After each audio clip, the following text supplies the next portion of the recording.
নমস্কাৰ আজিৰ এই ভিডিঅ'টোত আপোনালোকৰ বাবে লৈ আহিছো প্ৰিপজিশন আউট অফ প্ৰিপজিশন আউট অফ আমি কেনেদৰে বিভিন্ন বাক্যত ব্যৱহাৰ কৰিব পাৰো আৰু কি অৰ্থত আমি প্ৰিপজিশন আউট অফ ব্যৱহাৰ কৰো এই সকলোখিনিৰ বিষয়ে কম আজিৰ এই ভিডিঅ'টোত গতিকে ভিডিঅ'টো খুব ইন্টাৰেষ্টিং হ'ব আৰু খুব ইম্পৰ্টেন্ট হ'ব আপোনালোকে স্কিপ নকৰাকৈ শেষলৈকে চাব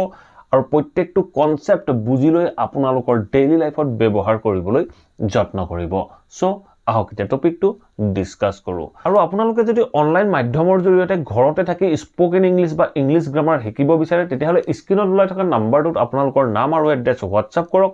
আমাৰ ফালৰ পৰা আপোনাক ক্লাছৰ সবিশেষ জনোৱা হ'ব এটা সীমিত মাহিকীয়া মাচুলৰ জৰিয়তে আপোনালোকে ঘৰতে থাকি স্পোকেন ইংলিশ শিকিব পাৰিব আউট অফ ব্যৱহাৰ হোৱা প্ৰথম কাৰণটো হ'ল যেতিয়া আমি বাহিৰলৈ যোৱা বুলি ক'বলৈ যাওঁ তেনেকুৱা ক্ষেত্ৰত আমি আউট অফ ব্যৱহাৰ কৰো ধৰক কোনবা এটা ৰুমত আছে ৰুমৰ পৰা বাহিৰলৈ আতৰি যোৱা বাহিৰলৈ উলাই যোৱা তেনেকুৱা ক্ষেত্ৰত আমি আউট অফ ব্যৱহাৰ কৰি বাক্যবোৰ ক'ব লগা হয় আমি কেনেদৰে কম দুই এটা এক্সাম্পলৰ মাধ্যমেৰে বুজিবলৈ যত্ন কৰো সো তাৰ এক্সাম্পল হিচাপে মই ক'ব পাৰো যে she went out of her room she went out of her room এই বাক্যটোৱে কি কৈছে তাই ৰুমটোৰ পৰা উলাই গৈছিল বুলি কৈছে তাই ৰুমটোৰ পৰা উলাই গৈছিল মানে এটা স্থানৰ পৰা উলাই গৈছিল অন্য এঠাইলৈ সো তেনেকুৱা ক্ষেত্ৰত আমি আউট অফ ব্যৱহাৰ কৰো গতিকে আমি বাক্যটো কলো she went out of her room তাই ৰুমটোৰ পৰা উলাই গৈছিল ঠিক তেনে ধৰণে আমি নেক্সট এটা এক্সাম্পল ক'ব পাৰো যে the dog jumped out of the car এই বাক্যটো চাওক কি কৈছে the dog jumped out of the car কুকুৰটোৱে জঁপিয়াইছিল কোৰ পৰা জঁপিয়াইছিল এটা স্থানৰ পৰা অন্য এটা স্থানলৈ আতৰি গৈছিল এটা সাৰাউন্ডিং এৰিয়াৰ পৰা বাহিৰলৈ উলাই গৈছিল সো তেনেকুৱা ক্ষেত্ৰত মই কৈছো যে the dog jumped out of the car কুকুৰটো গাড়ীখনৰ পৰা জঁপিয়াই উলাই গৈছিল সো তেনেকুৱা ক্ষেত্ৰত আমি বাক্যটো কলো the dog jumped out of the car ঠিক তেনে ধৰণে আমি নেক্সট এটা এক্সাম্পল ক'ব পাৰো যে he dragged the bed out of his room so বাক্যটো চাওক কি কৈছে he dragged the bed he বিছনাখন চুচৰাইছিল drag মানে হল চুচৰোৱা সো মই কৈছো যে dragged past tenseত কৈছো তাৰ অৰ্থ হল he বিছনাখন চুচৰাইছিল he dragged the bed out of his room he ৰুমৰ পৰা বিছনাখন বাহিৰলৈ চুচৰাইছিল সো তেনেকুৱা ক্ষেত্ৰত আমি dragged out of his room ব্যৱহাৰ কৰিলো ঠিক তেনে ধৰণে এটা খুব কমন বাক্য আপোনালোকে হয়তো নিশ্চয় শুনি থাকে he is out of danger he is out of danger মানে হল হি বিপদৰ বাহিৰত সো যেতিয়া বাহিৰত বুলি ক'বলৈ যাওঁ তেনেকুৱা ক্ষেত্ৰত আমি আউট অফ ব্যৱহাৰ কৰিও বাক্যখিনি ক'ব পাৰো নেক্সট আমি আউট অফ ব্যৱহাৰ কৰো যেতিয়া আমি কোনো এটা পৰিমাণ বুজাবলৈ যাওঁ যেতিয়া আমি কোনো এটা পৰিমাণৰ কথা ক'বলৈ যাওঁ তেনেকুৱা ক্ষেত্ৰত আমি আউট অফ ব্যৱহাৰ কৰিব পাৰো সো তাৰ এক্সাম্পল হিচাপে আমি ক'ব পাৰো যে তাই 100ৰ ভিতৰত 99 পাইছিল তাই 100ৰ ভিতৰত 99 পাইছিল সো তেনে ধৰণে ক'বলৈ যাওঁতে আমি আউট অফ ব্যৱহাৰ কৰি বাক্যটো ক'ব লগা হয় যেতিয়া আমি পৰিমাণ এটাৰ কথা কওঁ তেনেকুৱা ক্ষেত্ৰত আমি আউট অফ ব্যৱহাৰ কৰো সো এই বাক্যটো যদি আমি ইংৰাজীত ক'বলৈ যাওঁ আমি কেনেদৰে কম তাই 100ৰ ভিতৰত 99 পাইছিল তেতিয়া আমি ক'ব পাৰো যে she scored 99 out of 100 she scored 99 তাই 99 পাইছিল কিমানৰ ভিতৰত out of 100 মানে 100ৰ ভিতৰত তাই 99 পাইছিল আমি এটা পৰিমাণৰ কথা ক'বলৈ যাওঁতে আউট অফ ব্যৱহাৰ কৰিব পাৰো ঠিক তেনে ধৰণে আমি নেক্সট এটা এক্সাম্পল ক'ব পাৰো যে he checked 5 answer sheet out of 30 so বাক্যটো চাওক কি কৈছে he checked তেওঁ চেক কৰিছিল কিমান চেক কৰিছিল 5 answer sheet 5খন answer sheet চেক কৰিছিল out of 30 খনৰ ভিতৰত he 5খন answer sheets চেক কৰিছিল সো আমি বাক্যটো ক'লো যে he checked 5 answer sheets out of 30 খনৰ ভিতৰত তেওঁ 5খন answer sheet চেক কৰিছিল ঠিক তেনে ধৰণে আমি নেক্সট এটা এক্সাম্পল ক'ব পাৰো যে there were only 2 students out of 30 there were only 2 students out of 30 মানে বাক্যটো কি কৈছে there were only 2 students তাত মাত্ৰ দুজনহে ষ্টুডেন্টস আছিল কিমানৰ ভিতৰত out of 30 জনৰ ভিতৰত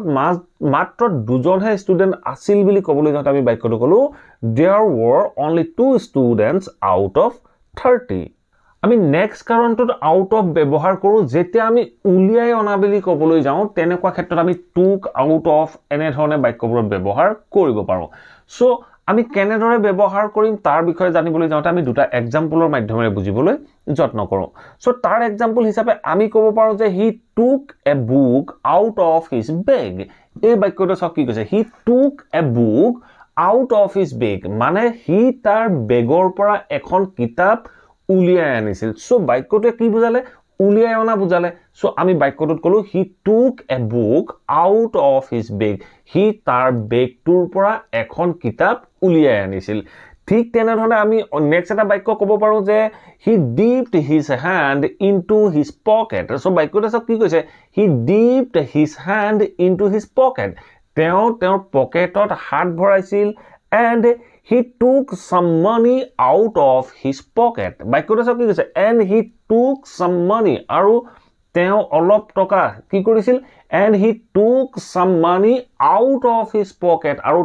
তেওঁৰ পকেটৰ পৰা অলপ টকা উলিয়াই আনিছিল সো এই এক্সাম্পল দুটাত আমি আউট অফ ব্যৱহাৰ কৰিলো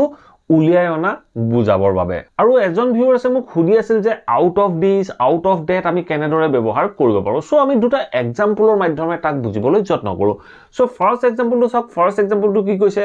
I want to get out of this village I want to get out of this village মানে এই বাক্যটো কি কৈছে I want to মই বিচাৰো কি বিচাৰো get out of this village মই এই গাঁওখনৰ পৰা ওলাব বিচাৰো সো তেনেকুৱা ক্ষেত্ৰত মই বাক্যটো কৈছো I want to get out of this village এই গাঁওখনৰ পৰা ওলাব বিচাৰো বুলি কওঁতে আমি বাক্যটো get out of this এই গাঁওখন বুলি ক'বলৈ যাওঁতে আমি this village ব্যৱহাৰ কৰিলো যদি আমি সাবজেক্টটো চেঞ্জ কৰি দিওঁ মই যদি কওঁ যে তেওঁ সেই গাঁওখনৰ পৰা ওলাব বিচাৰে বুলি ক'বলৈ যাওঁ তেতিয়া আমি কম he wants to get out of that village কোনো আমি নিৰ্দিষ্ট এখন গাঁৱৰ কথা কলো সেই গাঁওখনৰ পৰা তেওঁ ওলাই আহিব বিচাৰে তেতিয়া মই বাক্যটো কম he wants to get out of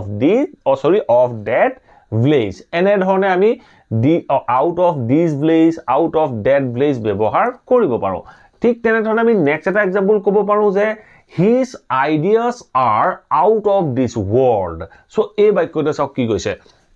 his ideas are তাৰ আইডিয়াবোৰ আউট অফ দিস ওয়াৰ্ল্ড এই পৃথিৱীৰ বাহিৰৰ মানে তেওঁ আইডিয়াবোৰ ইমান ভাল বা ইমান অদ্ভুত যে তেওঁ আইডিয়াবোৰ এই পৃথিৱীৰ বাহিৰৰ সো তেনেকুৱা ক্ষেত্ৰত আমি ক'বলৈ যাওঁতে আমি ক'ব পাৰোঁ যে his ideas are out of this world এই পৃথিৱীৰ বাহিৰৰ এনে ধৰণে আমি out of this out of date ব্যৱহাৰ কৰিব পাৰো আশা কৰো এই ভিডিওটোৰ পৰা আপোনালোকে নিশ্চয় বুজিব পাৰিলে আউট অফ প্ৰিপজিশন আমি কেনেদৰে বিভিন্ন সিচুৱেচনত বিভিন্ন বাক্যত ব্যৱহাৰ কৰিব পাৰো যদি এই ভিডিওটো ভাল পালে প্লিজ ভিডিওটো লাইক কৰক আৰু প্ৰত্যেকজন ছাত্ৰ ছাত্ৰীৰ মাজত শেয়াৰ কৰি দিয়ক যাতে অসমৰ প্ৰত্যেকজন ছাত্ৰ ছাত্ৰীয়ে ঘৰতে থাকি ইংৰাজীৰ এই কথাবোৰ শিকিব পাৰে আৰু যদি চেনেলটো সাবস্ক্ৰাইব কৰা নাই প্লিজ সাবস্ক্ৰাইব কৰি অল নোটিফিকেশন অন কৰি লব